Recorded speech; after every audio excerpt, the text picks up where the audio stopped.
Hello, everybody. Welcome back to another one of my interviews here on Gyp Talk with Blake Roberts. It has been a long while since I've done one of these.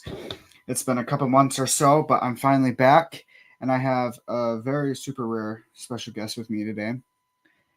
He is a former WWF wrestler, and he is a current celebrity boxer and boxer in general. He is the father to former WWE Women's Wrestler and 2018 Money in the Bank winner, Smackdown Womens Champion, Women's Tag Team Champion, and 24/7 Champion Carmella. He's been seen on Total Divas Season 7, The Big Move, and My Son/Daughter is a WWE wrestler, and also has been seen on Corey and Carmella on YouTube. He was Razor Ramon's WWF debut opponent. He's no other than Papa Chainsaw Paul Van Dale. So we will get him on in here, and then we'll start on with the interview.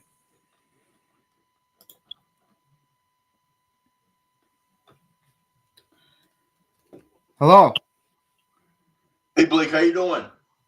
I'm doing good. How are you? Doing pretty good tonight, man. I'm doing pretty good. All right, that's awesome. I thank you for taking your time to do this. It's a pleasure to have you on here. No problem. Can you see me pretty good from here? Yeah. All right.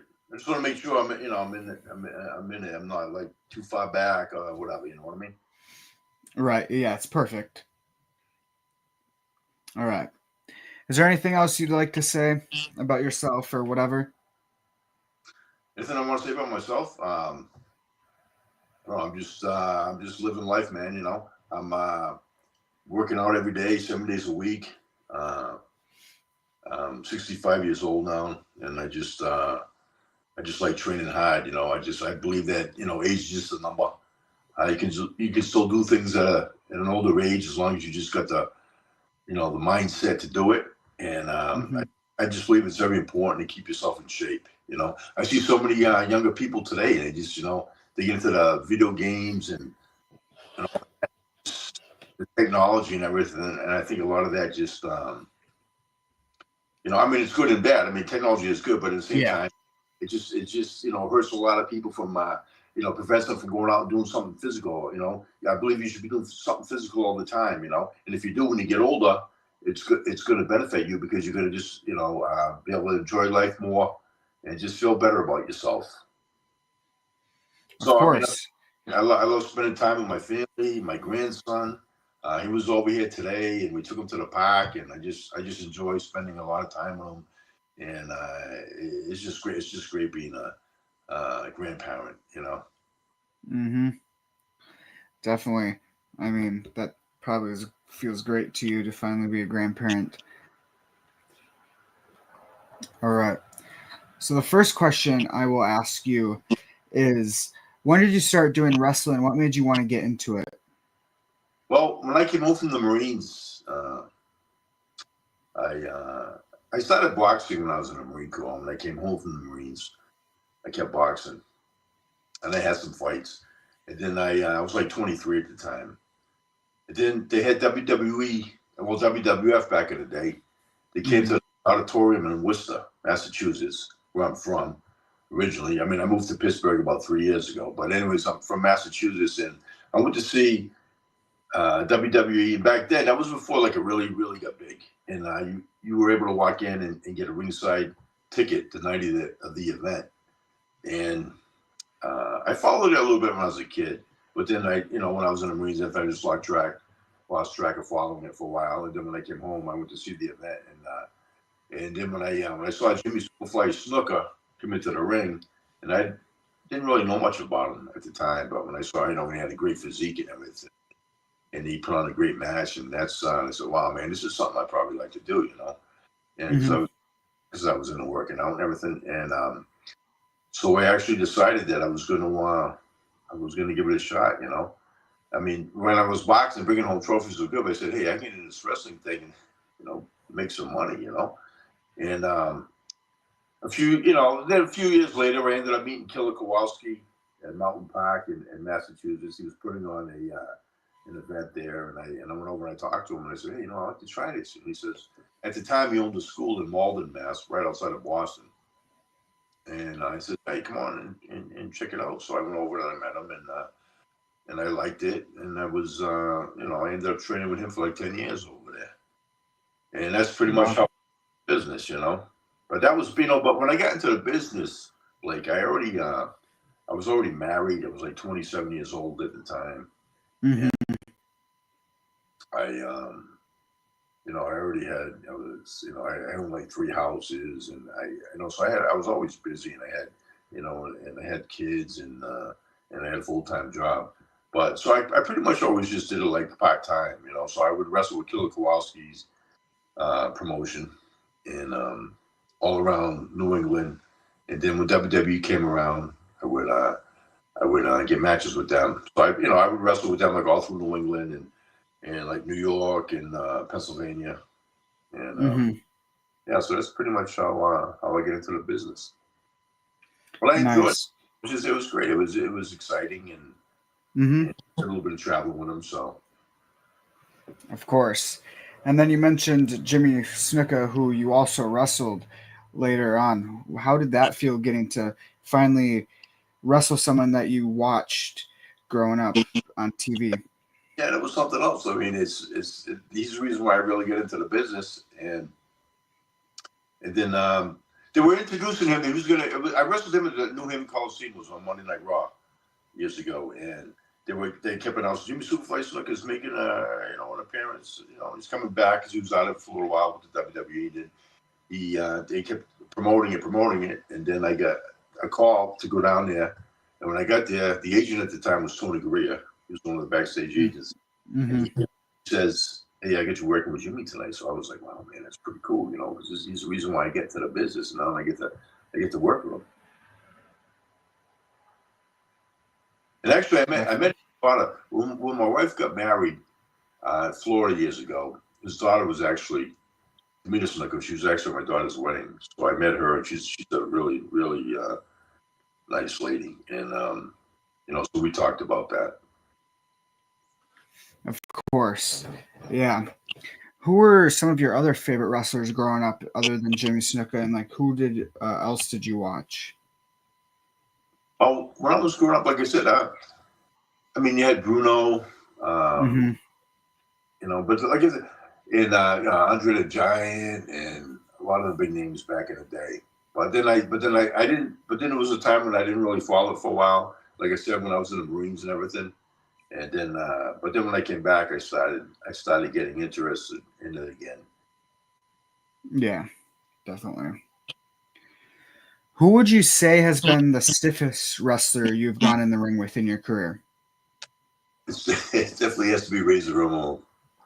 Oh yeah, Razor Ramon, yeah, because when I worked with Razor, I was his debut match, like you said, and when I got there to wrestle him that night, and I didn't even know I was going to work with him the night till I got there. Oh wow! And when I got there, and they told me, because I saw these vignettes they were doing on him, on TV for a while, and when I got there that night, Tony Gurria says, "Hey Paul, I got you working with Razor tonight." And it was his first match. It was his debut match, and Vince McMahon came over to him before the match, because Vince didn't even know I was working with him. Because, like I said, Tony Gurria is the one that set it up. And he goes, "Hey, I got you working with this." I said, "I want you," he goes, "I'm paying you a lot of money." He goes, "I want you to take this guy tonight, and I want you to go for real. I want you to hit him hard. I want you to do this and that." And I go, "Hey, Vince, I'm the guy that you're going to, you want him to do all that to." Right, yeah. That's good and back, right? And he goes, "Well, you know. So anyways, I went out there. Did you see that match? Have you seen the match with me and Razor Ramon? Oh yeah, I've seen it. Yes, I watched it. Did you see when he was chopping me and everything? I mean, that was real, man. That was 100%, 110% real, man. That was stiff as hell, I mean, I had ridges on my chest for days. Wow. But I mean, I sucked it up. I took it, And the next night I think it might have been the next night. We went to I think it was it Portland, Maine? I worked with him at the Central in Worcester. And the next night we went to Portland, Maine, and they had this one guy lined up to work with him. The guy backed out of the match, because he was there the night before he saw the match he had with me. This guy, right? There's no way I want to work with him, you know. I said, I'll work with him again. No, you can't. You worked with him last night, you know. But it was, he was stiff as hell, man.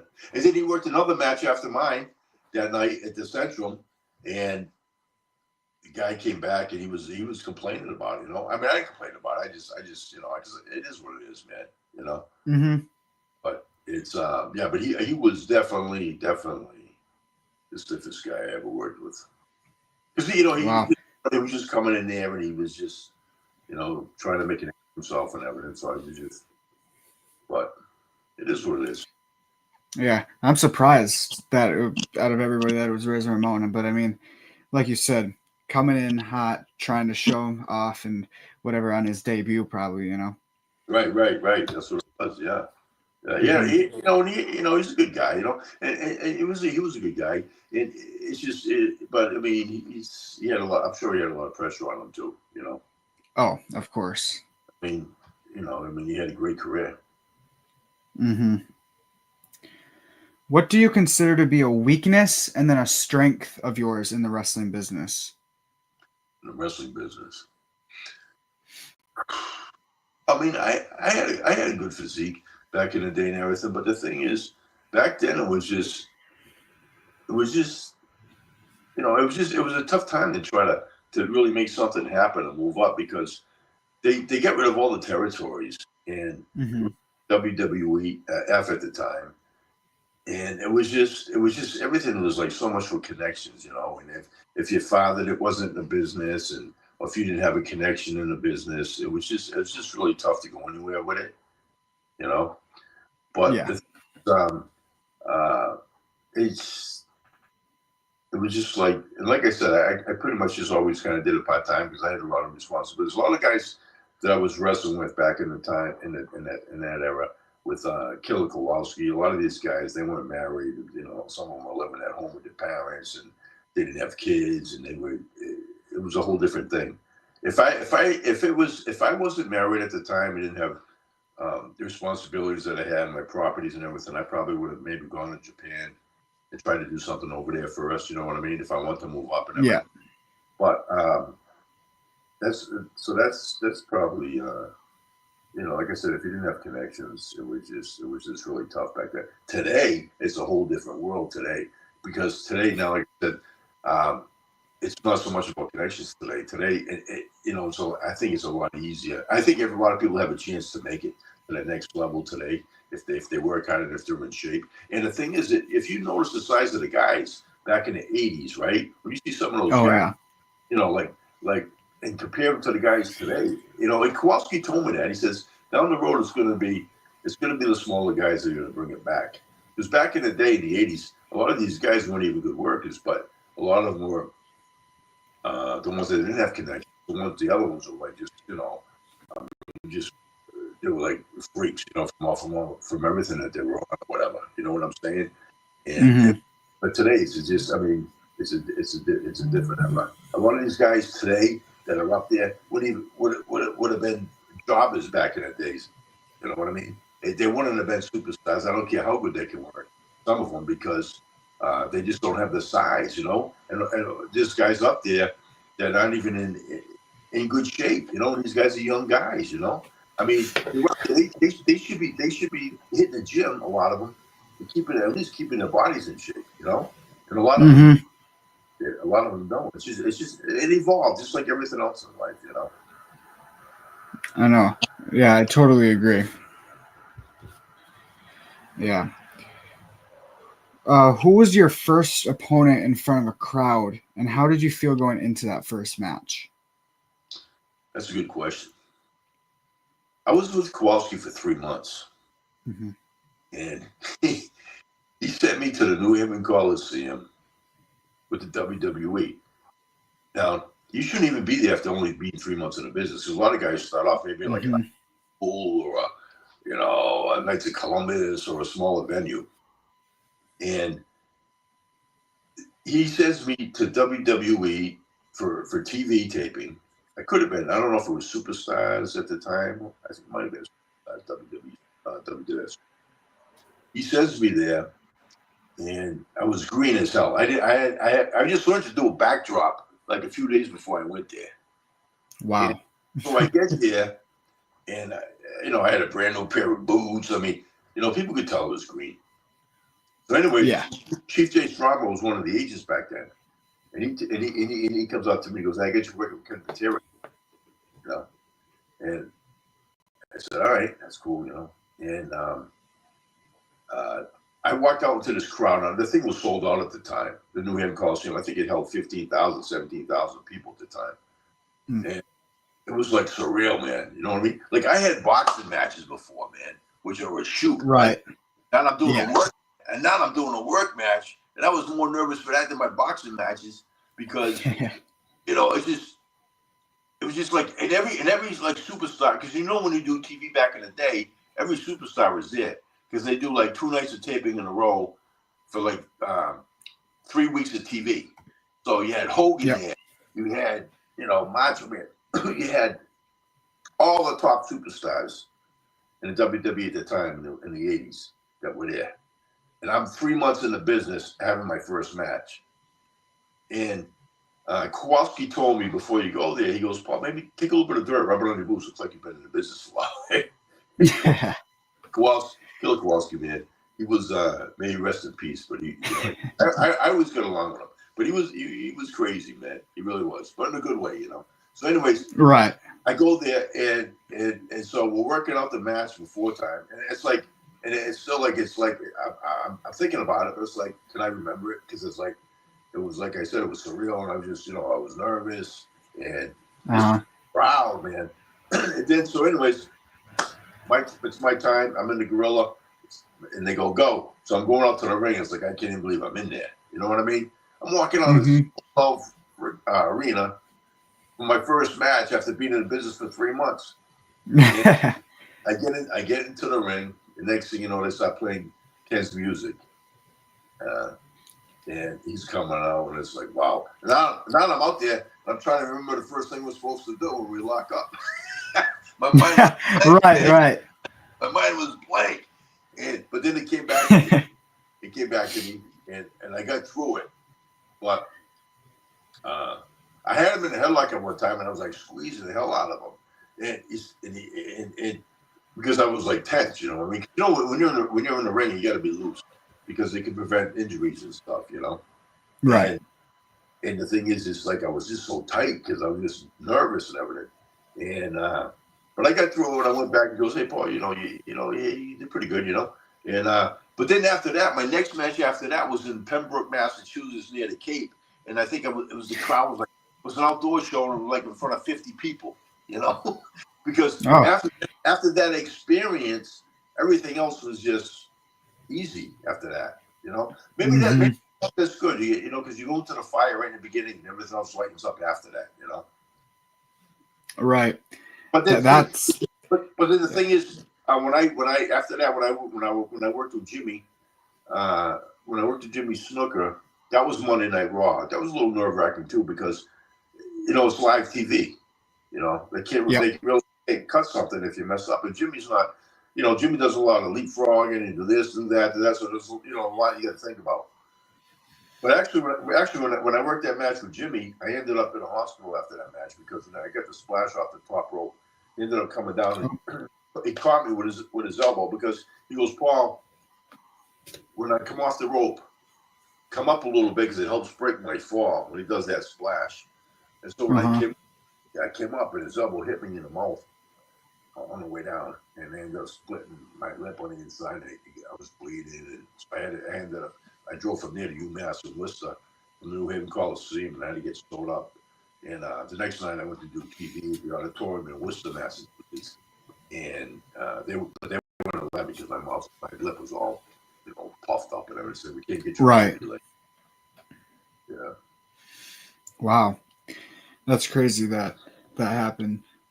Yeah, stuff happens. In the ring, people, it's a work and everything, but people don't realize. Yeah. When you get hurt in there, man, people have been paralyzed. Yep. That ring.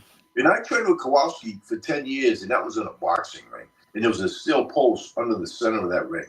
We used to take bumps off the top rope, and it's I mean, you can feel it, and my hips I can feel it in my hips today. You know, I mean, I'm lucky. Mm-hmm.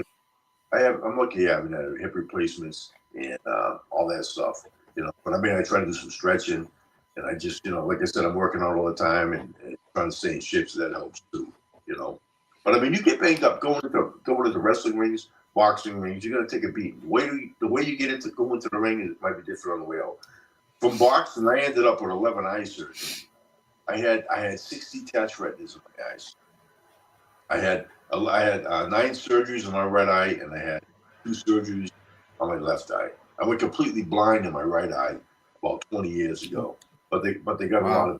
of they got a lot of it back. But I just went for another procedure about 2 months ago, and it's you take a beating in there, man. You know. Mm-hmm. Boxing can definitely be hard on the body, you know. Yeah. Do you think you could do an? Huh? Go ahead. Oh, go ahead. I didn't mean to interrupt. What were you gonna say? Do you think you could do another wrestling match now if you got asked to do one? I get I'm supposed to be doing some kind of an event, some kind of show coming up. I was talking to the promoter the other day because they're filming a documentary on me now because of my comeback from all my eye surgeries and everything. Mm-hmm. And they want to film me out of an event. So I might be doing something at an indie event here in Pittsburgh coming up. I think it might be March. I think it's March. I think it might be March. So I'll be making an appearance at an event. Nice. I'll be getting in the ring doing something. I'm not sure exactly what it is. But Well, that's awesome to hear. But the thing is too, I'm not really out getting back in the wrestling ring and doing some independent shows. I mean, and working matches. I could do that. Mm-hmm. You know what would be great to see is you and Carmella do a mixed match challenge sometime. Yeah, but the thing is, it would have to be down the road because right now she's 8 months pregnant, and Right. Yep. she's not even thinking about doing something like that right now. But who knows what will Yeah. happen on the road, you know? Yep. Maybe me and Corey Gray could do something, you know? Oh yeah, there we go. Never know. I'm always thinking, man. You know what I'm saying? You never know what's good. Yep. Who knows? If you could go back in time and wrestle anyone that has passed away, who would that be? Oof. Well, I've wrestled several. I've wrestled several guys that have already passed. You know, Mm-hmm. if I had to wrestle anybody that passed, I mean, I never worked with Macho Man. I would have liked to. I would have liked to have worked a match with him. You know, I mean, I've met him a few times, and I think he was a great guy. I I probably would have liked to have worked a match with him. You know, because I worked with Mr. Perfect. He's passed, and Owen Hart. Owen Hart was a great guy. You know, Right. that was sad what happened to him. It was Definitely. terrible, man. And Boss Man, he's gone, and Razor's gone, and Jimmy's gone, and so many of them are gone. You know. Mm-hmm. It's crazy. Yeah, if I had to go back, I would have liked to work with Macho Man. Yeah, that would be a great match. Macho was really great in the ring. Yeah, he was. Mm-hmm. Who would you top to like your 3 top favorite opponents in your whole career? Top 3. I mean, as far as the ones that I like to work with, you mean? Yeah. I'd say Papa Chainsaw was a good guy to work with. He was a guy. He was a really good guy. I liked working with him. The Rougeau brothers were good to work with. Owen Owen Hart was good to work with. And Mr. Perfect, he was a real good guy to work with. I would say guys there. Yeah, that's a good list. If you could make a Survivor Series match, including you with 4 current wrestlers from any era that are still alive today, who would you choose as partners? 4 partners. Yeah.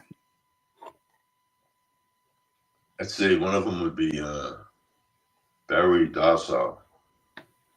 Okay. Barry Darsow is probably the nicest guy I met in the wrestling business. One half the Demolition, he was a repo man. Yep. Yeah, he was definitely the nicest guy in that whole business. Even including the guys that I was with Kowalski. I would say Barry Darsow, Owen Hart, Mr. Perfect, and I say Papa Chaco. There we go. There's so many Papas here. Right. Papa Chaco. All right. Yeah. Is there any time a fan has seen you in public and got like super surprised and or excited? Do people still recognize you now? Oh yeah, I'll tell you, when I first moved to Pittsburgh, right? Because I mean, I'm 65 now. Like I said, I don't have to work. I made some good real estate investments when I was in Massachusetts. But I still like to work part time because it gets me out of the house a little bit because I can't sit still, man. I always have to be doing something. I work out 7 days a week and I still have to get out of the house and do something, man. I just don't. So, and when I first moved here, one of the things I did part time was I was a wheelchair runner at the airport in Pittsburgh. I was working like 3 days a week, and it was a good gig because I got to do a lot of walking when I was there. I mean, sometimes I'd walk. I put in 30,000 steps in a day there in an 8-hour shift, just walking people back chairs from landside where I picked them up, terminal, getting them on a train and bringing them to from landside, bring them to airside, and a lot of those terminals were long. I get in a lot of steps, and yeah, people come up to me and want a picture with me. Hey, Paul, hey, can I get a picture with you? And I say, yeah, sure, no problem. Yeah, I get that, and of course, when I was living in Massachusetts, I'd be going out to eat with my wife, and people would come up to you all the time, But I got back then too in Massachusetts. I mean, where I was from, I got a lot of newspaper write-ups on me and stuff from boxing, wrestling, whatever else I was doing, and so it didn't and I don't know if you noticed, but 15 years ago I had a contract to fight Dan the Beast Severn, the former UFC. Oh, really? Yeah, I don't know if you know that. He's the former UFC. I don't. Yeah, he's the former UFC heavyweight champion. Mm-hmm. Yeah, you know Dan. You know Dan, right? Yeah, I met him. Oh, you met him? Yeah.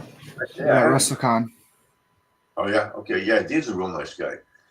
And he actually was talking to me. Sent me a message about 2 weeks ago that he might want to do something with celebrity boxing, not boxing, but maybe doing like some refereeing or being a host or something like that.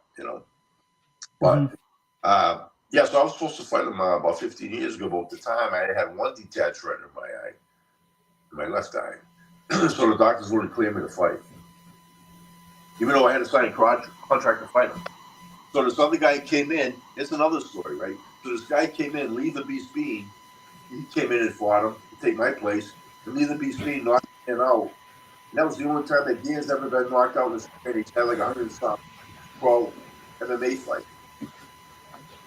Wow. And the thing is, what's crazy about this? Is the guy, Lee the Beast Bean, he didn't even have good hands. There's something going on. And that,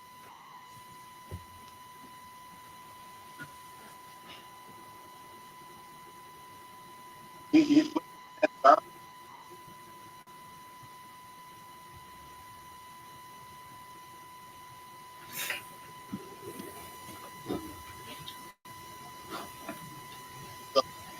audio. Are you there? You were cutting out a bit. There's something going on with the audio. I can hear a loud sound. Okay. My side? Yeah. Okay, it sounds a little bit better now. Can you hear me now? Yes, there we go. Okay. Yeah, there's a loud sound. So, anyways, leave the beast being, right? So, anyways, when I was 50, I was Gabriel Gonzaga at the time was the #1 ranked UFC heavyweight fighter, and he's the one that knocked out Crow Cop, and with a high side kick, and it messed Crow Cop up. Crow Cop ended up getting his foot twisted around. It was a brutal injury. He couldn't fight for a couple years after that. I was Gabriel Gonzaga's like top sparring partner for a couple of his fights. I would box with him, do grappling with him. They brought this guy Lita B. Speen in to do wrestling with him because Lita B. Speen was he was an All-American college wrestler. And but they would mainly have me box against Gonzaga, and they would have Lita B. Speen doing wrestling with him. So we're doing this one training session, and after I boxed with Gonzaga, Gonzaga's manager asked me to be speeding the boxer. Here comes that sound.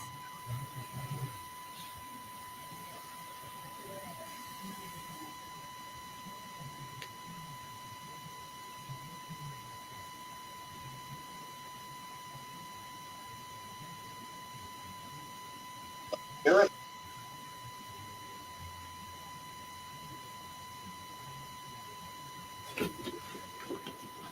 Can you hear me? Yeah. Hello? Hello? There we go.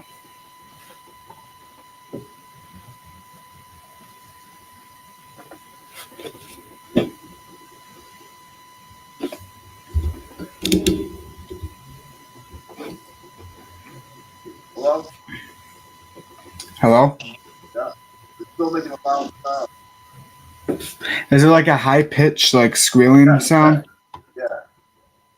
Okay, now it's gone. Okay.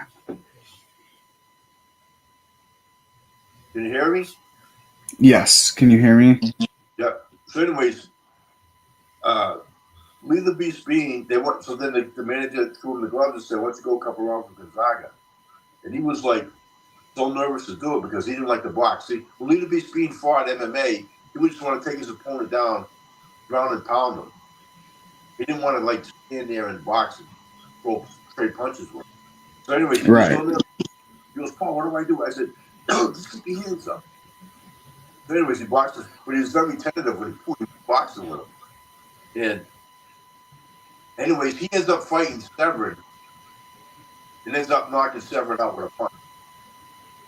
Now, Severin fought guys that had good hands, that were good strikers, that weren't even up. Was even a good striker, ends up knocking out.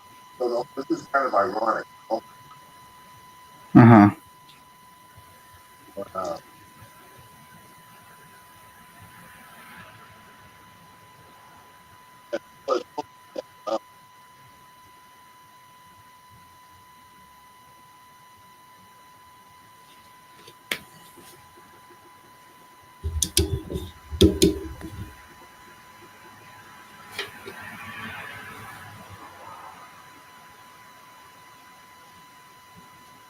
Hello?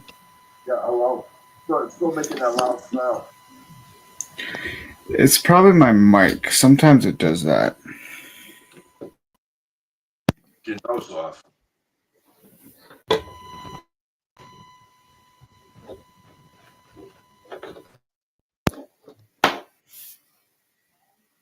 There, can you still hear me?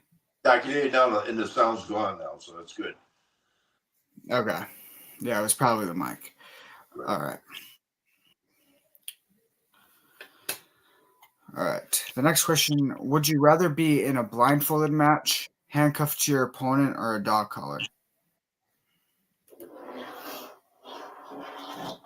Dog collar. What was the first one? Blindfolded or handcuffed or dog collar? Match. I don't know, man. I never really thought of something like that before, you know.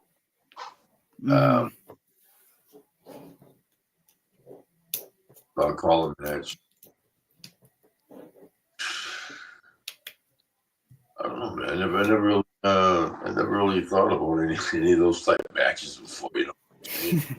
I don't know if either one of them, to be honest with you, you know. Mm-hmm.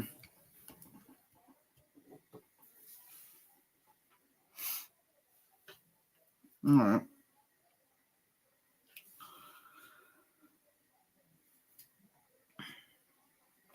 If you got the chance to do any stipulation in a match, what stipulation would you choose? Any situation? Stipulation. Like, what type of match would you? Any stipulation.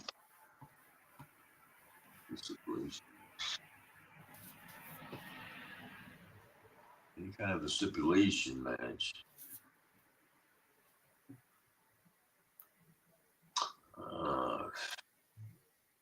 Like meaning like what? Like what do you mean like stipulation? Like any type of match. Like, would you do like a tables, or like anywhere goes, or steel cage, or anything like that? Yeah, maybe the steel cage thing. You know what I'm saying? Mm-hmm. Yeah, maybe the steel cage. I think that would be pretty interesting thing to do. Definitely, yeah, the steel cage. Yeah, I think that would fit. Huh? I think that would fit well for you, and possibly, you know. What about when Jimmy Snuka had that match, that steel cage match with Morocco, right? And I believe that was Madison Square Garden. That was quite a match. And Jimmy did that super fly off of the top of the cage, man. That was wow. That was over, man. That thing was huge. Yes. Yeah. I think I've seen a clip of that. When he did the superfly off of the top of the cell onto Morocco, it was crazy. I mean, that was something else, man. That was huge back then. See, back then Jimmy was like one of the only high flyers back then. You know, when he came off the top turnbuckle, I mean, and did that splash. I mean, that was like unheard of back in the day. You know, today you got everybody doing it. You know. Yep. See, I don't really care. To be honest with you. Like, I really don't care for the style of wrestling today. I really don't. I just think it's too acrobatic and everything. You know, it's not. I mean, I like the wrestling back when when you had like Chief J Strong work a hold for a while, and a guy tries to come out of it, he tries to reverse. It all made more sense back then. And back then, people were selling everything, and today it's like with all these acrobats. I mean, like I said before, I know everything evolves and everything, but with all these acrobats and everything, it just takes away from the reality of what it was really supposed to be. Because the whole thing about pro wrestling is supposed to be like a real fight. What you would do in a real fight, I mean, somebody's got you in a hold, you're trying to get out of it, you try to reverse it, put them in a hold, pick them up, slam them, whatever. When the guy's doing a double backspring, from the corner, to try to give you an elbow or something, that's not a reality thing. That's why it became too much more gymnastics today, more than just wrestling. And maybe it could go back. Sometimes things come back. I just like myself personally. I just like the old school style better than what it is today. Yeah, of course. I mean, everyone has their favorite style of the wrestling. I mean, I can see definitely that it's way different than what it was before. Like what you're saying, it's definitely way more. They do more stuff in the air, and they're more like high flying nowadays, more than technical or just in the ring, like how they did it back in the day. Right. To me, it just made all more sense back the way it used to be. That's just my. I know everybody likes different things and has their own opinion on things, but that's just what I think. Yeah. So you currently go under the name Papa Chainsaw in celebrity boxing. How'd you come up with that, and where did that name come from? Well, I got originally back when I was training. When I was in Massachusetts, like I said before, I moved here 3 years ago to Pittsburgh. I was when I was in Massachusetts. I was training at the Spark gym. I was there. I was with them for like 30 years. It's called Uptown Boxing Gym in Southbridge, Mass. And just me being there, I would my style. I was aggressive in the ring, so people gave me chances. And then when I came out here and I had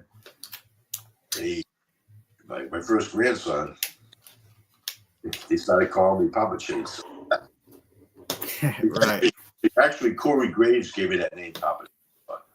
He had Papa the Chainsaw because of my grandson, and I liked it. I liked the way it sounded with it. And it's the name that I go with now. And I used it for celebrity boxing when I fought for them last June in Atlantic City. Showboat, pay-per-view. I went by the name Papa Chainsaw. I was supposed to have a fight. I was supposed to fight coming up in Pittsburgh for celebrity boxing.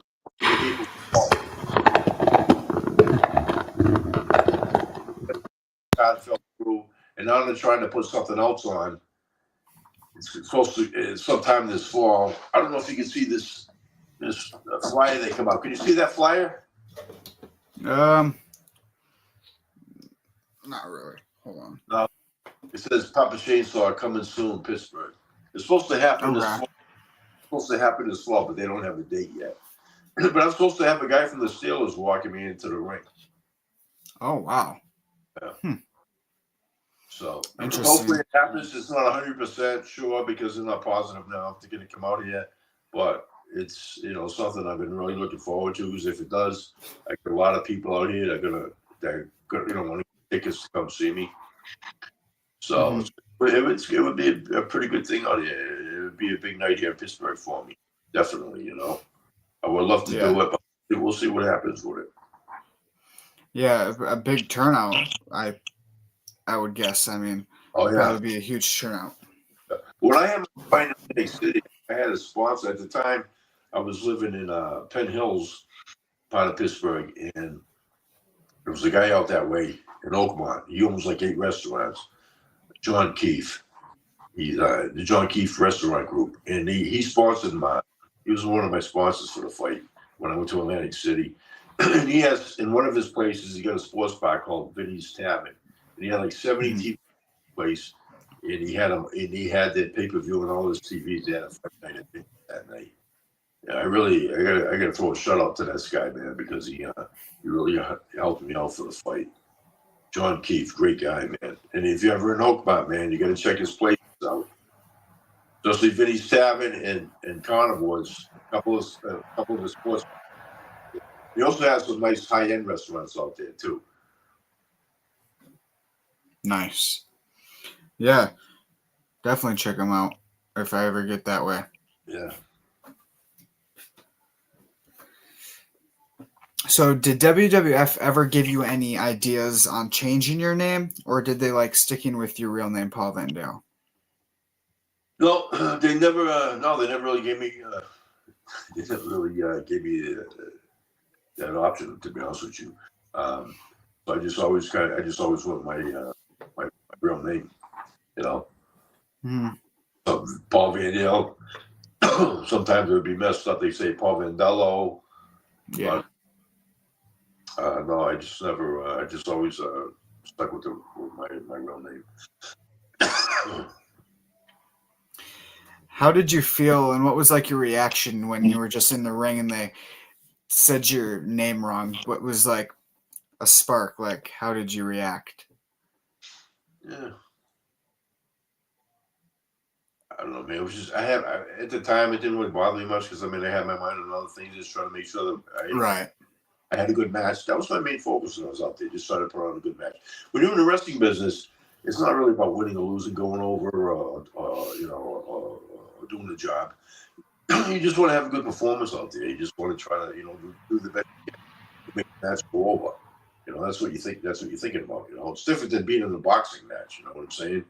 A boxing match, you just want to go out there and you know you want to just you want to win. You're striving to win, and it's not predetermined, and so it's a whole different animal. But when in a wrestling match, it's like being in a movie. It's like one guy's you're in a movie and you're doing a shootout or something with some guy in a western. One guy, he's going to get shot and he's going to die, but hey, it's all part of the script. You just try to do the best you can to perform, to your best ability. Right. Definitely. Who is one wrestler from WWF or like a few that you'll never forget and that you could call like close friends? In the WWE? I mean, the WWF? WWF wrestler I could call a close friend? Yeah. I want to say there's any of them that I could call a close friend, man. In the wrestling business, man, you got acquaintances. You know what I'm saying? It wasn't like I was around the whole time either. You know what I mean? It was here and there or whatever. You know what I mean? I mean, I try to be cool to everybody, respect everybody, and try to get along with everybody the best I could.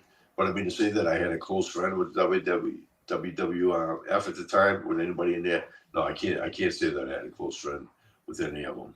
Just acquaintances. Even when I was with Kowalski, there's acquaintances. You hear some wrestlers who were with WWF back in the day, and a lot of them say if they can come out of that business with one friend, they're lucky, because it's a cutthroat business, man. You know what I'm saying? Everybody's there for themselves. Everybody's, trying to get themselves over, and it's just hard to have friends in something like that. There's so many egos and everything involved too. It's not easy. To be honest with you too, I'm kind of a solitary person, anyways. You know what I'm saying? I don't like being around a lot of people. I mean, you can put me in a if I get into the ring I could be in front of hundreds of thousands of people, something, and I'm good with that. But then when I'm out of there and I'm at my house or whatever, I'm doing my own life, I don't like being around a lot of people. I really don't. I don't. I'm just solitary, and it's just the way I am. I mean, I have acquaintances and everything, but it's like I like spending time with my wife. My wife's my best friend, and I like to go out and do things with her. But I don't like being. I get people all the time. Hey, Paul, let's go do this. Let's go do that. Let's do that. I can't. I'm busy or whatever. I just don't like. I just don't like being bothered with that. I just like when I do something with my wife. I go out with my wife. It's basically all I go out with. We went out for dinner tonight, and we like spending time together, and we like doing our own thing, going by ourselves. And sometimes we'll have other people with us and stuff. But I'm just saying, most of the time, I just like doing my own thing. It's just, and I'm busy too because I'm always training and all that. And it's just that's just the way I think. Some people like to be around people all the time. I don't. I mean, if I'm out somewhere, I know, and I'm with people, and I meet them in there, I'll have a good time with them, have a few drinks with them, whatever. But then after that, it's like, don't bother me, man. Of course, yeah. I'm just going to go my own way. I don't need to be around a lot of people because I feel secure within myself, And this is something I when I was in the Marine Corps, man, that you can't really, you can't really trust a lot of people, man. You really can't, And the thing is, people burn their friends over every day, man, all the time. And the thing is, sometimes you have people too close to you, and then they can end up being your worst enemies, man. So it's just from all my experiences in life, man. I've done a lot of stuff. I mean, that's just the way I think. Of course, I totally understand. Yeah. Who is one wrestler you never got to get into the ring with that you wish you could have? Like I was saying before, Macho Man. Mm-hmm. Yeah, Macho Man would be the guy that I would say I would have liked to work with. I thought he was a pretty cool guy. I met him a few times. Like I said before, I never got to work with him, but he was one guy that I would think I would have liked to get into the ring with and had a match with. Definitely.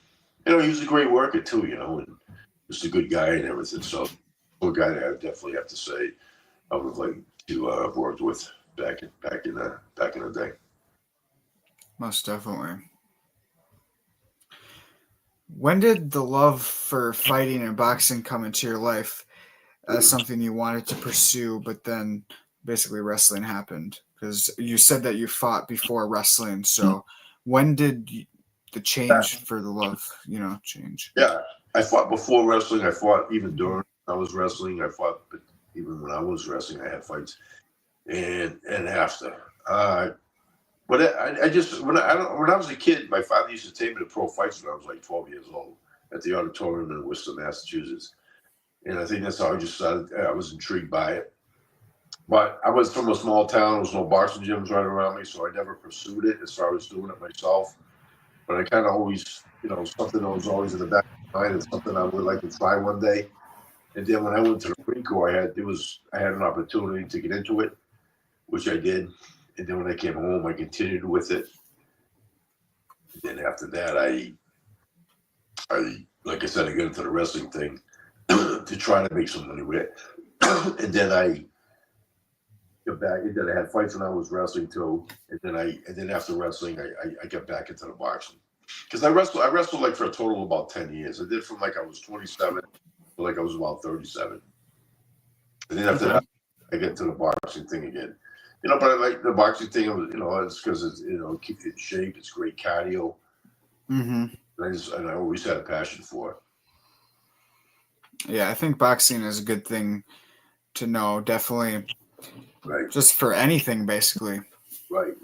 And actually, my younger daughter, I got a younger daughter who lives in Florida, Brianna, and she does boxing, and she actually had a fight, and she's a tough girl, and she's really really great shape. I mean, like Leah, they're both my daughters are really good shape. They work out hard and they eat clean.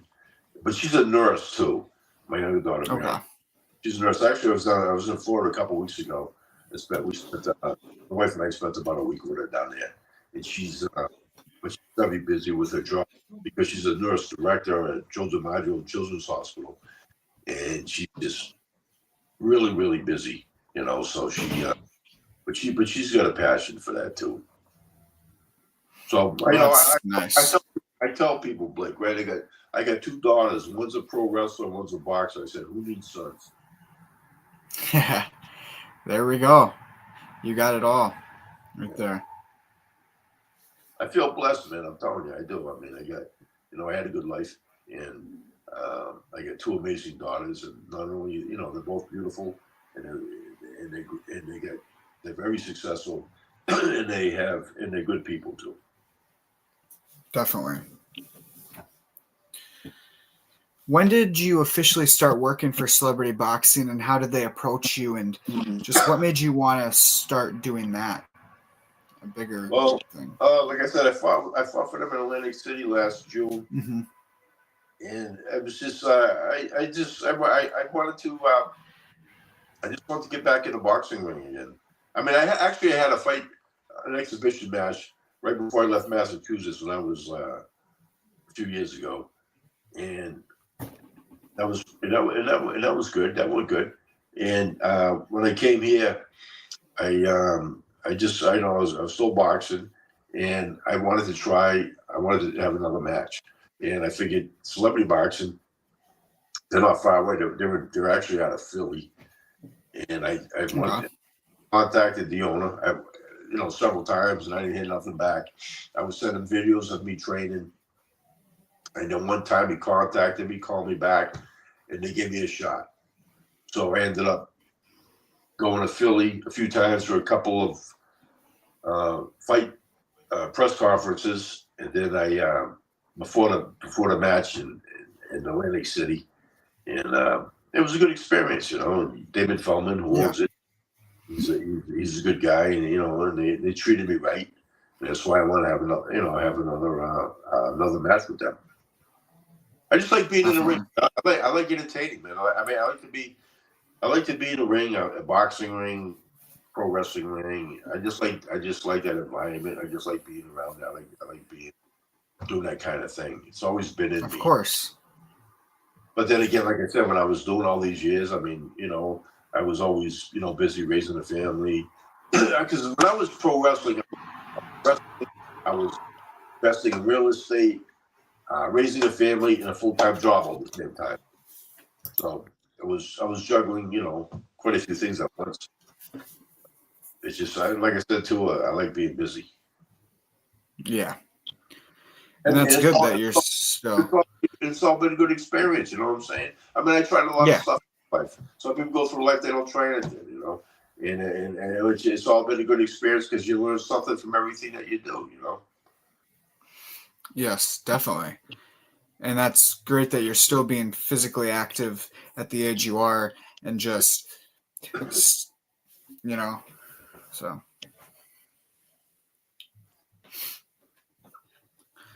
Who are some of the celebrities you've got to face in celebrity boxing that are memorable? Well, I only had one fight with them. I only had one fight with them. That fight that I had last June was the only fight that I had with them. And like I said, I'm trying to get another one going sometime this fall.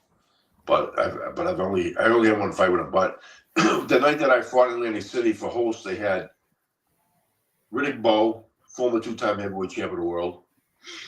He was there. I met him. He's a good guy. And Aaron Superman Davis was the former welterweight champ of the world. And he actually ended up walking me to the ring. He worked my corner for me that night. Oh, nice. That was pretty cool. Actually, I just went to Philly about a month ago, and they had boxing matches at Harrah's Casino in Philly for celebrity boxing, but I just went there just to check them out. I wasn't on the fight card that night, but it's yeah. So I mean, it's just they've been like I said, when I had that fight with them, they were a good company to be with, and it was a good experience for me, and I'm willing to do it with them again. Of course. So I heard that there was a plan that you were supposed to be the manager for Big Cass in WWE. Is that true? And why did that never come into fruition if it was? Oh, you saw that on Total Divas, right? Yeah. Well, it was nothing that was like planned or anything. That was just basically just all part of the show. There was really nothing to that. You know what I'm saying? It was just Mm-hmm. came out that that just came out as part of the show. It was nothing that was ever taken to the next step or anything like that. Right. I mean, I think it would have been awesome if you were his manager. I mean, I think it would have worked well. You too. Yeah, well, I was actually years ago. Me and Kowalski, we put this gimmick together. I was going to go under the name The Good Night, and I was going to manage.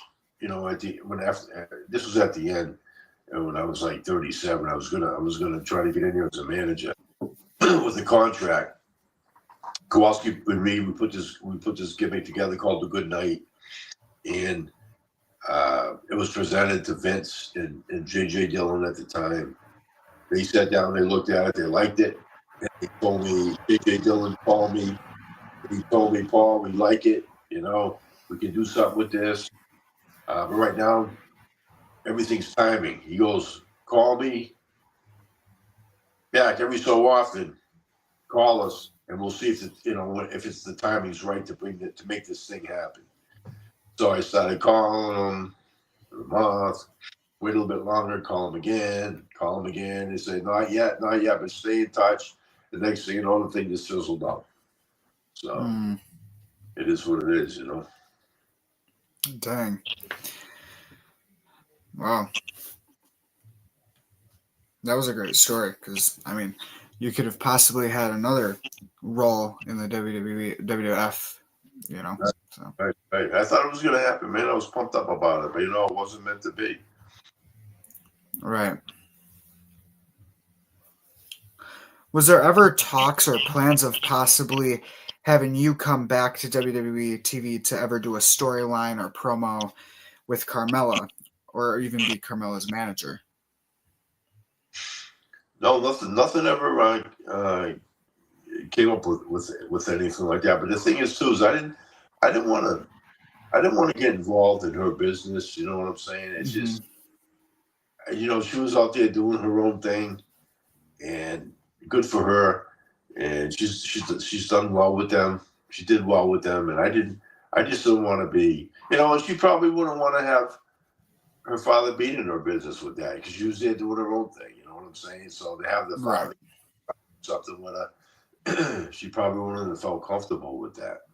So I never tried to pursue anything like that, and I was never approached to do anything with her on that. But I'm glad that everything worked out for her the way it did, and she had a great career, being a first ever Money in the Bank winner, a woman's Money in the Bank winner, and I was there for that. And what happened with this thing now?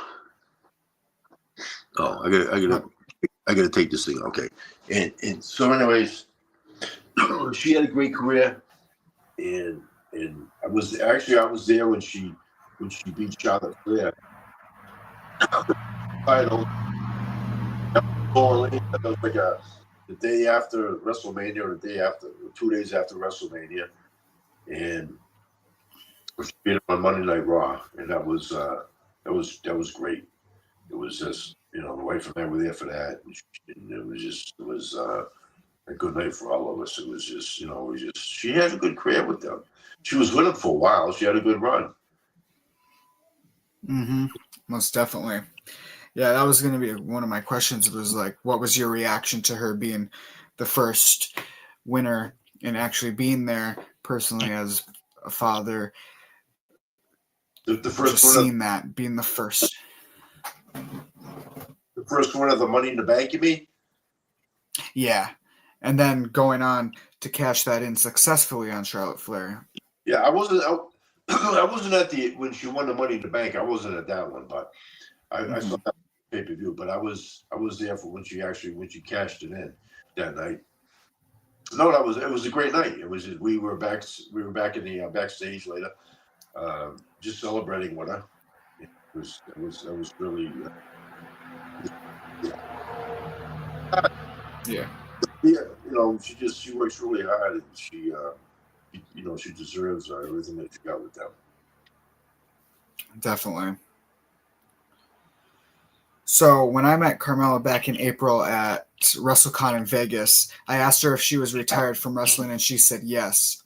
Do you believe she could have one more match to finish off her career? And if so, where would you like to see her finish off her career, with like a retirement match, or even come back if that's a possibility? Well, you never know what the future's going to bring. You can never say no. I just don't, as of right now, I can't see her coming back. I mean, she's going to have, she's got another child on the way, so she's raising a family right now, and I just don't think it's right now that she plans on doing that. But that being said, you can never say never, because you never know what the future's going to bring. But if she, for her to come back and have a retirement match, I think that would be pretty awesome. But I don't know if it's something she wants to do. I'm not sure. But like I said, you can't count nothing out. You never know what's going to happen in the future. Definitely. When Carmella was growing up, did you have her watching wrestling and you on TV? And did you bring her to the shows ever when you were on? She never went to see me with doing anything for the WWF, but she came to several of my independent shows, but she did follow wrestling when she was younger. She liked Miss Elizabeth, and she used to watch the video. She would watch my matches, because back then, when we tape them, when they had the the big video VHF machines, Right, yeah. So we tape them on air, and then we would watch them together. So she always followed it and watched it as she was growing up. She always had an interest in it, but I never thought that she would someday pursue it. But then when she came, but you know, when she was in college, she actually was a New England Patriots cheerleader for 3 years. Mm-hmm. After 3 years, the Patriots only let you be a cheerleader with them for 3 years. But then when she got done with that, and she came home and she wasn't sure what she wanted to do, but she heard about an opportunity to become a Los Angeles Lakers cheerleader. So she actually got a flight to go to LA and try out to be a Lakers cheerleader. And they had like 700 or 800 girls try out. They're only going to pick 4 because there was several of them that came back from the previous year. And she was actually made it, and she was one of the 4 that got picked. And wow. So that was something else. But she's very talented as an entertainer. And the Los Angeles Lakers cheerleaders are considered professional dancers because they're always out there dancing every break or timeouts. They're always out there dancing and stuff. So they have to be good at dancing. But she started dancing when she was 3 years old. She danced from the time she was 3 till she was like 18. So, and then ended up helping her with these other opportunities in life. And then when she came home from the Lakers, she wasn't sure what she wanted to do. And I said, and that's when I suggested to her, why don't you get into wrestling? Why don't you get into pro wrestling? Because, you look good, you're in great shape, you're athletic. So she thought about it, and then she ended up getting a tryout for NXT. They were going to fly to Florida for the tryout. So I said, before you go, I said, let me take you to the boxing gym, and I'll work with you a little bit, get you used to taking some bumps, so it'll help you out when you go for the tryout. So I had her in there. I had her do some snap knees, some hip tosses, which she was to the point where she was comfortable. Because a lot of people, when they get in the wrestling business, and they first start out, they're not comfortable taking bumps. They don't. It's just not a natural thing. Take a flip and land on your back. It's just a lot of people. I've seen guys that had problems with that when I started. They just don't like doing that. But it takes a while to get used to it. So I had her doing that to the point where she was comfortable with it. They flew to Florida. It was supposed to be like a week-long tryout. And she was only there for 2 days, and they already offered her a contract. Wow. So she did great. And then she went to the NXT and did great down there. And then they moved her up when they had the draft. We were watching that draft, and we were hoping she was going to make it. She was like the last pick.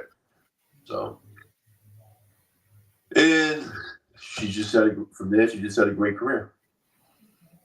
Most definitely. I agree. How long did you train her before she went to the PC and started training? I'd say probably, it wasn't every day, but it was like we went down there when we could. I'd say probably around roughly maybe like 3 weeks. Okay. Like I said, I just wanted her to get comfortable being in the ring and taking a bump. Oh yeah, of course. So, like I said, that's the thing that most people have a problem with is bumping. Mm-hmm. So if she felt comfortable with that, everything else would come to her, pretty easy. Yeah. Yeah, I've taken a couple bumps in the ring. It can hurt after the fact, so yeah, you'll definitely have to get used to it before doing it. Yeah. More and more. What would you say are your top 3 favorite matches you've witnessed or watched of Carmella's, or just storylines or anything? Storylines or the matches, I would say the matches. I'd say she had some pretty good matches with Asuka. Asuka, she was pretty good. They had some good heat going. I'd say Charlotte, and I'd say in the beginning, I'd say Nikki Bella. Okay. Yeah. Because actually, she turned heel that night. When she turned heel with Nikki Bella, it was at Mohegan Sun Casino. Me and her wife were there, and we didn't even know that that was in Connecticut. We didn't even know that she was turning heel. Oh. It really surprised us. We're looking, the wife and I are looking at each other like, "Hey, what's going on here?" And so it was pretty cool. But she had I think she's better off as a heel. I really do. I think she's better off as a heel. definitely. And Yeah, I liked her heel run. yeah, being a heel is more fun anyways. It really is, you know. I agree.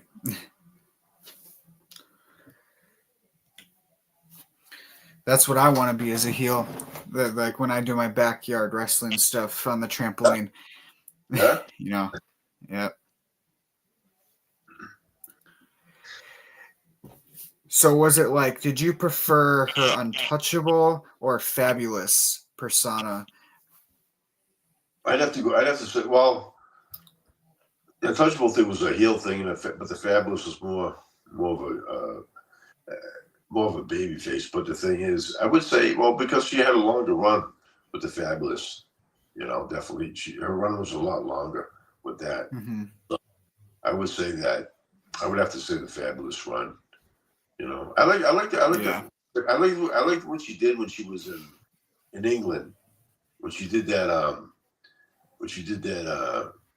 that work in England when they brought her out I thought that was a real good skit, a real good promo when she was saying that she, you know, nobody's better than her and all that, and it was just I thought that was a good I really enjoyed that. I thought that was pretty entertaining.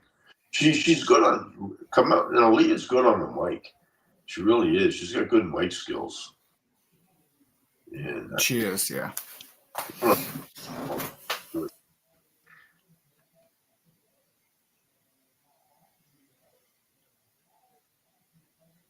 Hello? Hello? Okay, yeah, so sorry. It went like fully blank. So, all right. Yeah, some of my favorite storylines that she did was definitely with like R-Truth. I mean, her storyline, like, it was comedic. It was like that was great, you know. Yeah, and when they did that dance strike thing, there a lot of people like that. Yes. Yeah, that was really good. Then they did the mixed match together.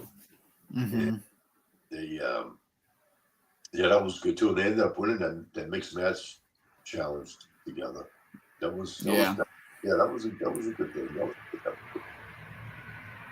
They were opening up the show, you know, several nights on TV. They were opening it up, and with that dance break thing, I think it was pretty entertaining.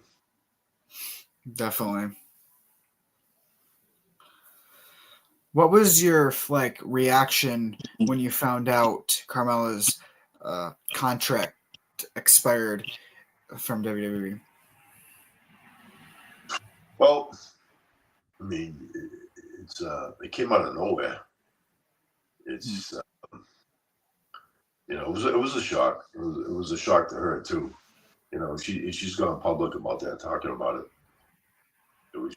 She wasn't expecting it to happen, but hey, all good things got to come to an end. You know, the way you got to look at it is, she was there for like 12 years, so she had a good run. You know, and everything comes to an end. You know, you're not going to be there forever. Oh yeah, of course, right. A lot of people don't even get that opportunity to even go that long. Mm-hmm. So you can't really be upset about it. I mean, at first she was a little, you know, because she wasn't expecting it when it happened. But the thing is, you know, she's gotten over it and she's moved on, and you just have to accept, you know, these things are going to happen, and you just got to move on to the next thing, and you know, life goes on, man. Definitely. Are there any funny, interesting, fun on the road stories from your time in WWF that you can share? I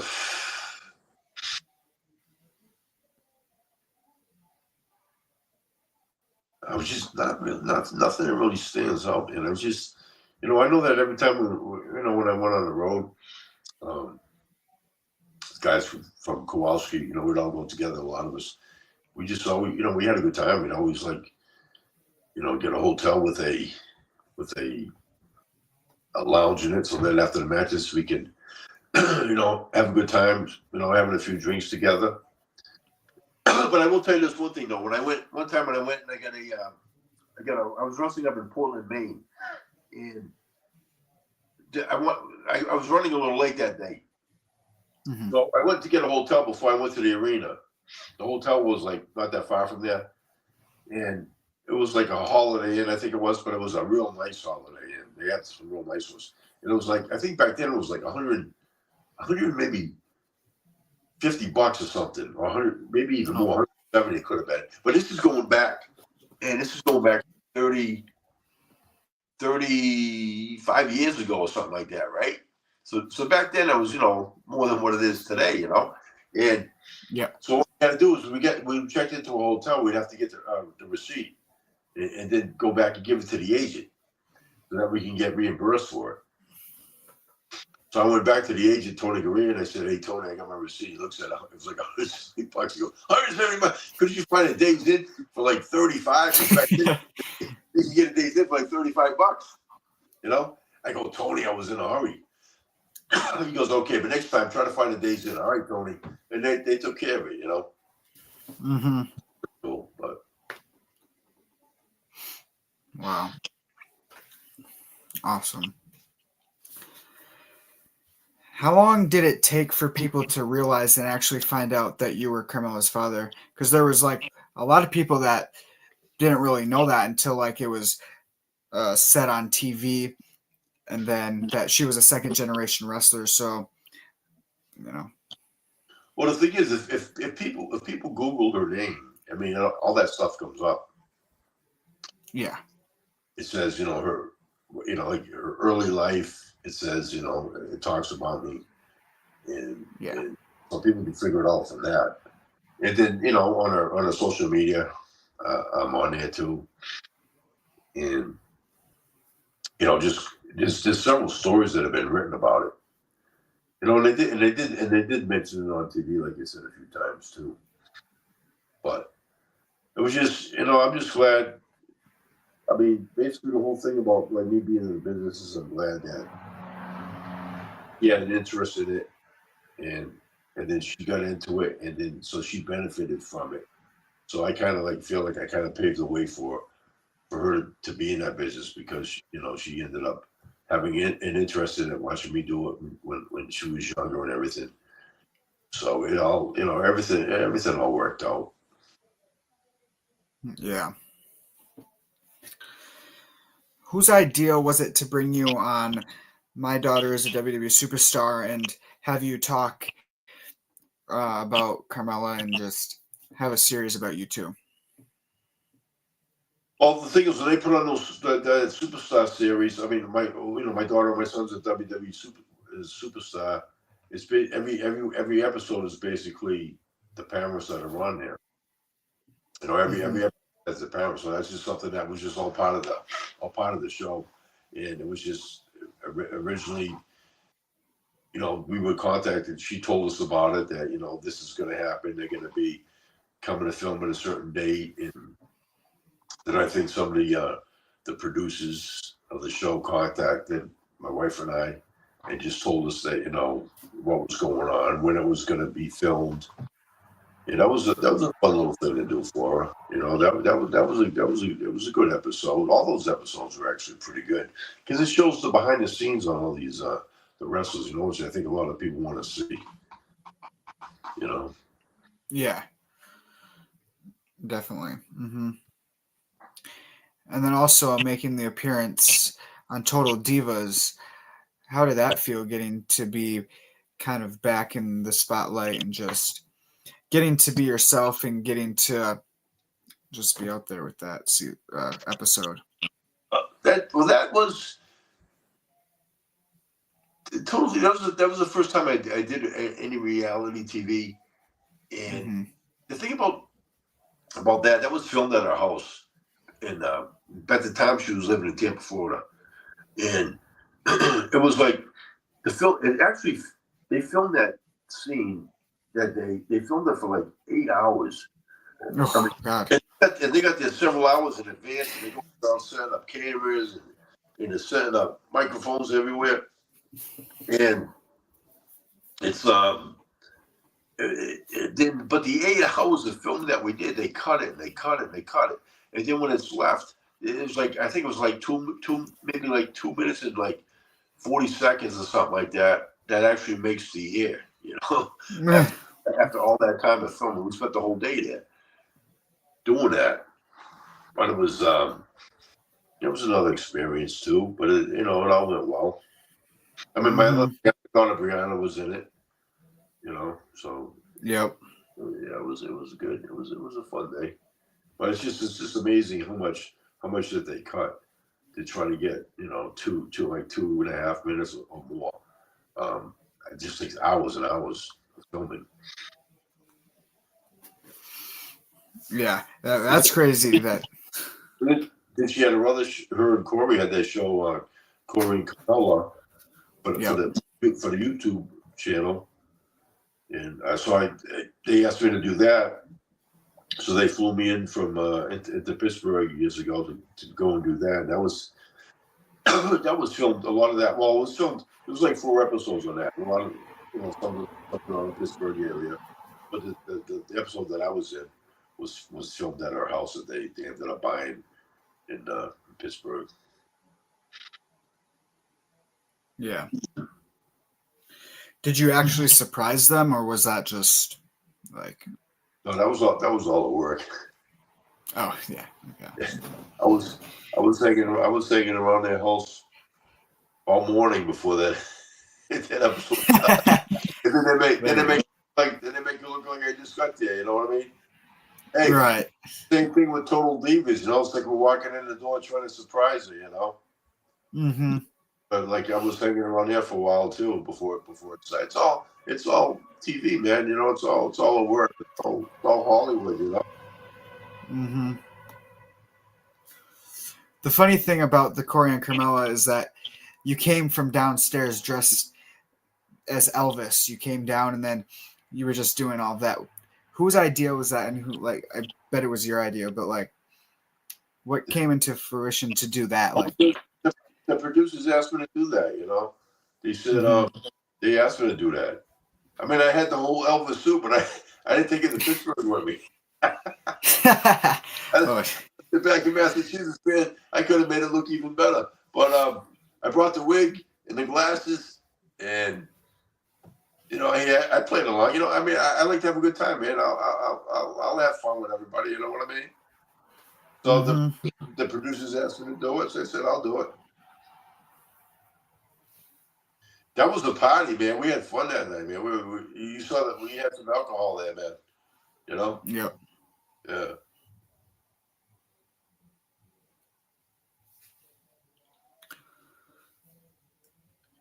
How did Corey and Carmella meet, and what was your first thought of Corey Graves when you got to meet him? Well, I mean, they met because they worked together. They were both with the WWE, and when I met him the first time, and actually, you know what? This is the thing too that people get wrong, right? People think that he cheated on his wife with my daughter, and that's not true, man. Him and his wife were separated and going through a divorce before he even ended up dating my daughter. So that was a bunch of that was totally false. How people came out and said stuff like that. It wasn't calling my daughter a home wrecker and everything else. Him and his wife were already going through a divorce before my daughter even dated him. So that was all a lie. But the thing is, I met him the first time when he was working at Mohegan Sun. He was there too. He was commentating that night for Smackdown, and we ended up. Me and the wife and I were there, and we all ended up going out to eat after the matches at a restaurant that they had there in Mohegan Sun, and that's how we met him for the first time. And we liked him. He's a good guy. He's a smart guy. He's a likable guy, and the wife and I liked him, and they ended up hooking up, getting married, and everything worked out for him. And his family's good people. His brother's in business, and his father's a wrestling promoter out here in the Pittsburgh area. So it's everything worked out. But that's how we. That's the first time the wife and I met him was after that show at Mohegan Sun that the WWE had. Nice.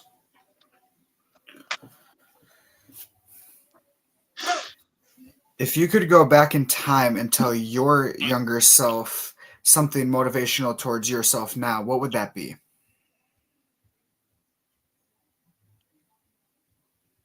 Something motivational to myself now. You know, man, I'm pretty motivated. I always stay motivated. I wouldn't even be able to go back and try to tell myself how to be more motivated. I have a good outlook on everything. I'm positive about everything. I think age doesn't mean anything as long as you want to work hard and you just want to be, you know, if you're driven to do something. And I just always had ambition, and I like trying different things and experimenting with different things in life. And I wouldn't really even be able to go back and try to just motivate. Just the way I am right now.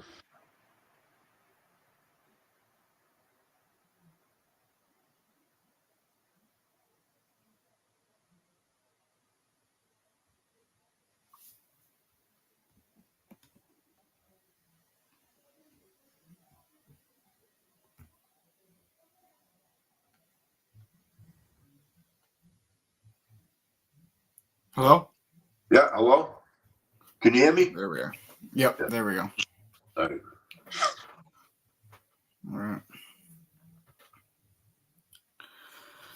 What are some backstage ribs that that have happened when you were there in WWF, if you remember, or if there were any?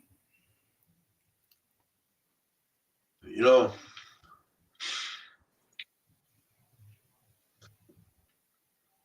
when I was there, I heard about a lot of them that were happening, but I can't remember for anything back. You know, there'd be things like maybe. Oh yeah, okay. Here's one time. Captain Lou Albano.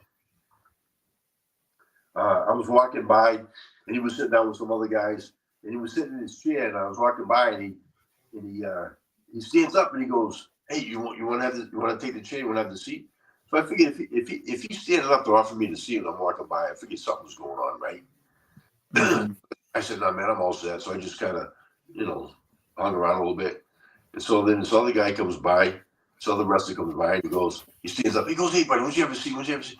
And the guy goes, "All right." He sits down in the chair, and the thing went right over it. It only had 3 legs. So everybody was laughing, right? Everybody was laughing. So that was a pretty good rib right there. You know, it's just there we go. Yeah, he was a character, and but that was yeah. And then some guys, another thing too. Some guys like would come over and say, you know, so some like one of the jobbers or something say, "Hey, Vince wants to talk to you, man. You know, Vince wants to talk to you." And the guy said, "Really?" So the guy thinks. You guys think he's got something going for himself. He's going to get it off contract or something, man. You know what I mean? You know, but it was just all the work. You know what I mean? Yeah. And they tell later, "Nah, man, we're just working it." You know. Right. Good way to work the other person up.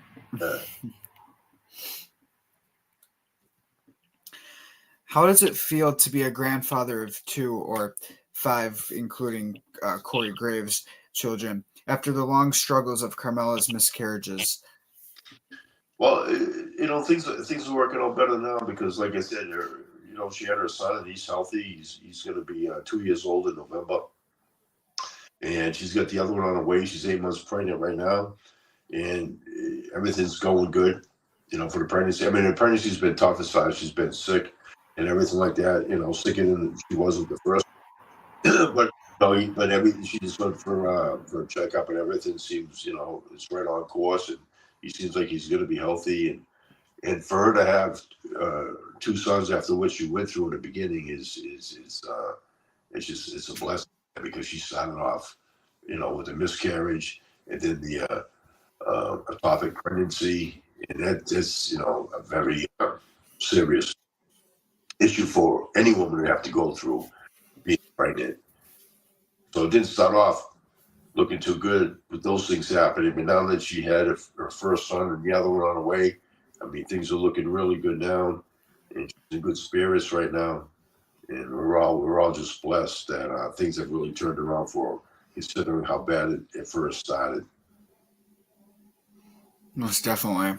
And then my other three grandkids, which they're Leah's stepkids, but I treat them all like they're my grandkids, and I don't treat them like they're step grandkids. I mean, I love them all. I love all four of them, and when the other one gets here, I'm going to love him just as much. And we try to spend as much time with all of them. We have them, come to our house and I cook on the grill for us all, and we go to I was at her house today, and we try to spend as much time as we can with our schedules, because we all like being around one another. It's just, I feel blessed. It's just, being a grandfather, I really appreciate it, and I really I'm glad that everything's worked out good for all of us. Definitely. How does it feel to see Carmella found a company called Snatch, where she can speak to other women who went through what she went through and give positive feedback and advice to others that might be going through the same thing that she did? I think it's great because she's giving them information from her own experiences. It's not like we have to experience it and try to tell people, what to expect from all this.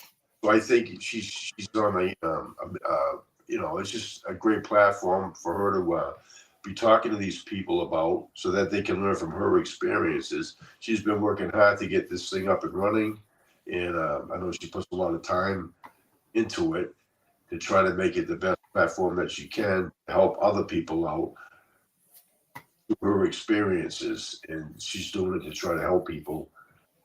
And it's a good cause, and she believes in it, in helping these people with those issues. So I think it's probably one of the better things at this time in her life to be getting into, to try to get this information out to all these other women who are going to experience issues with being pregnant. Yeah, for sure. If a movie was made about your career, who would you want to play you? The Rock. Yeah. The Rock, man. Because you know what, my thing is, like I said, I've done a lot of things, and my thing is, like, I don't believe like never giving up. When I had my first detached retina in my eye from getting hit in the eye from boxing, the doctors told me, Paul, you're never going to box, you're never going to wrestle, everything's over. This was 20 years ago. But the thing is, and I kept training, I believed in myself, and I came back and well trained and stayed in shape, and I came back and had more boxing matches, and then I'm gonna, I will end up getting wrestling matches too. I know I will, and because I feel good, I'm in great shape. So the thing is, I came back from all that, and that was 20 years ago, and that's when I had my first detachment. I only had one surgery at the time. Then I had 10 more eye surgeries because I kept doing it, but I still do it, and I still get into the ring, with 6 detached retinas, and it's just my story is about and being an inspiration, I think, to other people, especially when they get older, because I believe that if you believe in yourself and you follow your dreams, you can do anything at any age. It doesn't matter. A lot of people, I think, when they're 40, 50, 60, I'm too old to do this, I'm too old to do that. No, you're not. If you believe in yourself and you can believe it in your mind, you can achieve it physically. And so my thing is about coming back through all the adversity that I went through in my life with my injuries, coming back and still being able to do something. Like, if I would have told people, if the doctor told me 20 years ago, you're never going to go in the ring. If I would have told me 20 years from now, I'm going to get a fight in Atlantic City on pay-per-view, he would have thought I was crazy, man. That I was making it up. It was never going to happen, but I did it. because I never gave up, and I still followed my still pursued my passion, and still was able to do that and perform, and get that thing done. So I just believe in never giving up and believing in yourself, no matter what age. At 64 years old, I got into a boxing ring in Atlantic City on pay-per-view at 64. So if I can do that, then other people are trying to achieve something else in life. If they believe in themselves, they should be able to do it too, through my story and the things that I've done in my life. And the thing is, keeping myself in the shape that I'm in at my age too. I mean, it's I train 7 days a week, no days off, and I try to eat clean, and I try to always do the right things. So I just I feel good about everything, man. I feel like I've accomplished things, and so. For sure. Yeah. Definitely being that healthy and everything, that definitely helps out and everything. Would you ever consider maybe doing like an autobiography or a book about your career? Yeah, like I said, like I just was talking to you about my story about never giving up, having a dream and pursuing it through adversities. I believe that's what it would be about. It's about my story about coming back from adversities. That's what would be my story. That you can achieve it, like I said, at any age. That things can happen in your 60s. If I can get into a boxing in my 60s, somebody else in their 60s should be able to do something else that they want to do. Because being into the ring when you're in your 60s, it takes grit, man. To be able to train for that kind of thing too when you're in your 60s. It's different than doing it when you're a lot younger. So I just believe in my story about to come back, having a dream and achieving it through the adversity that you go through in life, and not giving up and sticking to a plan to get you there. That's what would be my autobiography. That would be my story. To try to be an inspiration to other people so they can acquire their things, man. I get people, man, that come up to me, and say, man, you inspire me, man, because the way that you're built and everything for your age and everything else, man, and then these guys would be like 40 or something, you know what I'm saying? And Right. so I get that all the time, and I just think that like I said, my story would be an inspiration for other people to do their things. There's a lot of athletes, man, when they get older, they let their bodies go to hell, man. They just don't stay with it. You know what I mean? Yep. I just think you gotta maintain. You gotta just keep training hard, and you gotta always try to be a physical and in shape no matter what age you're at. Totally agree. That'd be a great story to be on a book. What has been the funniest thing a fan has said to you before? The funniest thing.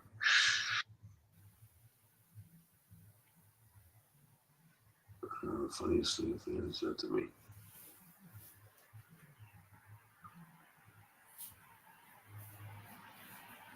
I don't know. I can't really think of the funniest thing that somebody said to me, man. I mean, it probably is, but I just can't think of it right now. The funniest thing that somebody has said to me. Mm-hmm. I'm sure there is, man. Like I'm saying, I just can't really remember right now. No worries. I can't just remember the funniest thing that somebody said to me. A fan said to me. Right. I should have said some funny things, man. I just can't remember it right now. You know what I'm saying? Yeah, understandable. All right. What about which wrestler has given you the best advice and or compliment?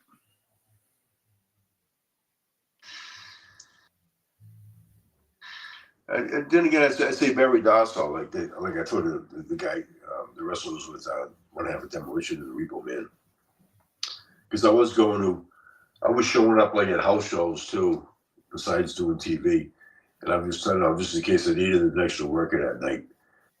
He was just telling me, hey, you're doing the right thing, man. You know what I'm saying? By doing that, just try to get yourself out there to get noticed, because you never know if somebody, I could have gotten an opportunity, for work a dark match or somebody, if they needed a fill in or whatever. Yeah. Like, this wasn't for TV. It was just a house show. So that kind of gave me some inspiration, to want to do that. But that was probably, I would say that's probably the best advice. But it's but Kowalski gave me, he was a good trainer. He gave me some advice too. But he also has funny stories too. Kowalski, he liked telling stories. When he was training you, he was he was pretty entertaining. Well, that's good. I can tell you one story he told me one time. Yeah. All right, you want to hear this one? He told me there was a wrestler back in the day. I don't know if you know him. And this is going back a long time ago. His name was Haystacks Calhoun. Yep, I know him. You heard him? The guy was like 600 pounds, right? Yeah. They were going to fight in Japan. And anyways, when they get on the plane, Japan, I flew there. I was in Japan years ago when I was in the Marines. I spent like 4.5 months over there. So it's like a 12-hour flight. So when Haystack got on the plane, it was saying, man, we hope when he, on the way over there, he doesn't have to use the bathroom because, to take a crap. Because, this guy's, he would never fit in there. The guy's 600 pounds, He would have to get one of his legs in there. So anyways, he get halfway over the ocean, and what do you know? He's going to go to the bathroom, right? So what they did was the stewardesses got him in the back of the plane, in the aisle of the plane, and they held a curtain in front of him, like some sheets. They held some sheets in front of him, and they put a box down there, and he crapped into the box. And they out on the plane. And Kowalski goes, "Wow, did it stink? A 600-pound guy taking a crap on the airplane, man." He said that plane stunk forever, man. Wow. Yeah, Kowalski, man, he has some stories, but what a story. That was a funny one that he told us. Yeah. Wow. He's man.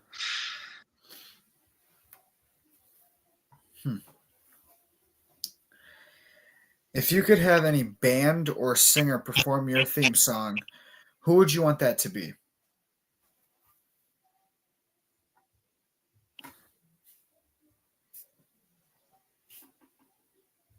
Band or singer. I might have to say, how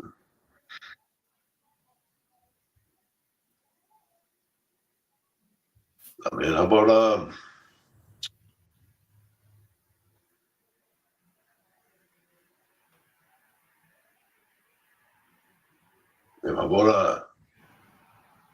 AC/DC?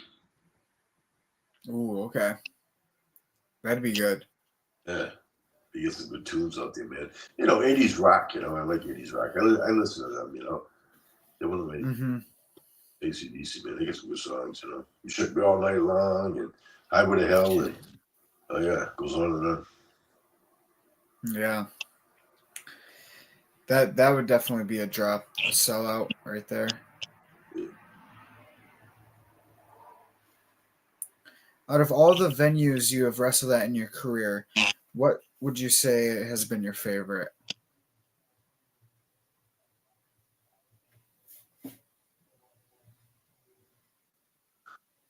I'd say maybe at the time, probably New Haven Coliseum. Mm-hmm. Yeah, I'd say New Haven Coliseum, man. Yeah. I think they tore it down now, but they could have tore it down years ago. But I would say that was a big arena back then, and I would say that was probably my most favorite one that I wrestled. Definitely. Who would be in your Mount Rushmore of wrestlers? I'd say I'd have to say Ric Flair. I was talking to Rick when I was in Philly for the celebrity boxing matches last month. He was there. He was the host that night. So I went over and I talked to him for a little bit. Okay. But I'd say Ric Flair. I'd say Bret Hart. I'd say Shawn Michaels. I'd say say Macho Man. I'd say those four. Yeah, that's a good list. I could definitely agree with that.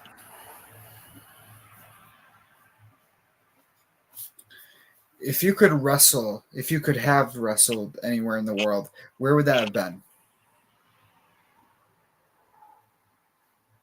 You know what? I'd say if I had to wrestle, I would say if I had to wrestle in any arena in the world, it would probably be Madison Square Garden, just because of all the history there. You know, Yeah. he had so much. You know, he had all the matches that Bruno had there, and all the other wrestlers that worked there, and also all the fighters that fought there, Muhammad Ali, Joe Frazier. I mean, I would say that has to be probably the most notorious, most history in an arena anywhere in the world. I would have to say right here in the United States that New York, I would have to say would be an arena that I would have loved to wrestle. My daughter actually, I know my daughter's wrestled there a few times before. Mm-hmm. I'd have to say that one there definitely would be the best one that I could think of to ever work. Of course. Yeah, one of the biggest venue. That'd be most famous venue in the world. Yeah, definitely. A lot of wrestlers' dreams to wrestle there that haven't, Right. That's probably number one on everybody's list, and then it's probably Japan. Usually, is what I also hear secondarily. So, Yeah. if you could go back and revisit any year of your wrestling career, what year would that be?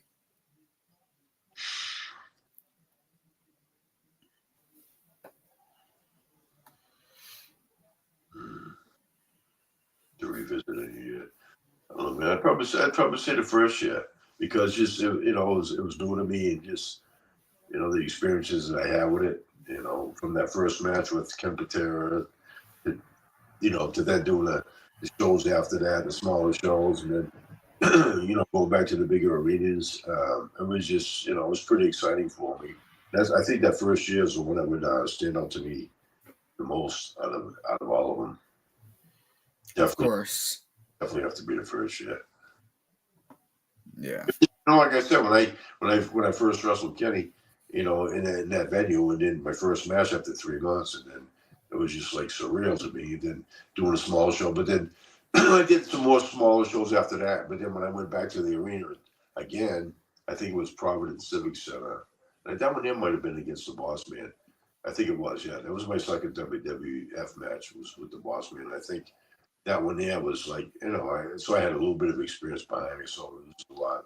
It was just everything went smoother for me, That's good. more relaxed and everything. So, but I would definitely have to say the first year. Yeah. Would you rather join DX, NWO, APA, or BWO?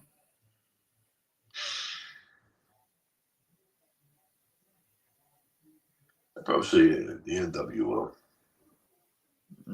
That's a good one. I have to say the NWO. That was a pretty big fraction, man. That was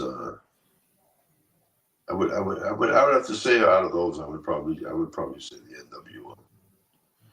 Yeah, for sure. But yes, like you said. It's some real big names there, Kevin Nash and Scott Hall. I worked with Kevin Nash before too. Kevin Nash was a real nice guy.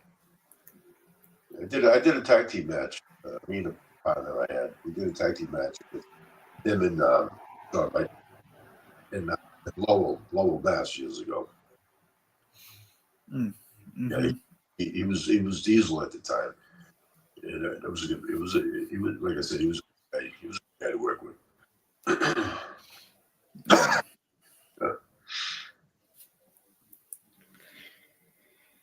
If you could wrestle or have a segment with any actor, who would that be?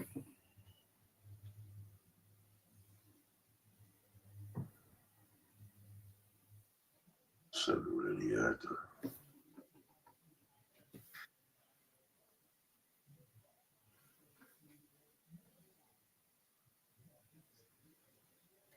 I have to say,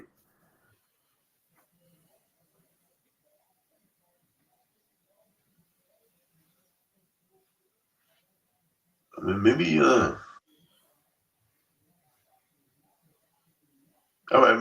maybe fighters. I mean, there's a lot of good actors out there. A lot of people I want to win a segment with. I'd have to say, maybe The Rock, man. You know. Mm-hmm. That'd be good. Yeah. I'd have to say The Rock. He's like one of the best out there, right? Oh yeah, of course. I think he was one of the highest paid actors at one time. He was definitely. He's good. You guys got a ton of charisma. You know. Oh, of course. Unbelievable. One of the best actors, I would say. You know. Definitely. When you were growing up, were you more of like a shy, quiet kid, or outgoing, loud, and excited? When I was growing up, no, I was a shy kid. When I went to high school, I only weighed 87 pounds. I was a small kid, you know, when I went to school. And then I was shy, definitely shy, quiet. But then when I graduated high school, I went to Marine Corps, and that got me out of my shyness. Definitely got me out of my shyness being in there. But it was a good thing for me because it don't change me. And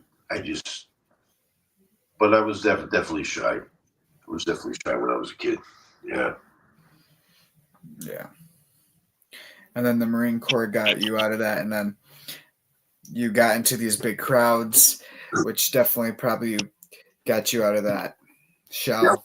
Yeah, because the thing is, it's like, you know, when you're young, I mean, you don't have life experiences yet. So the more experiences you have, the more things that you do, I mean, it gives you the confidence, and then that's what you need. But you get that all through, you know, things that you go through in your life. You know, you learn from this, you learn from that, and then when you get older, you just get the experience, the confidence from having all these different experiences in life. So you grow out of the shyness, and you know, when you're a kid too, you know, you worry about what everybody thinks about you all the time. You know, I mean, when you're older, you don't care what people think about you, because people are going to talk about you. People are going to talk about you anyways, no matter what you do.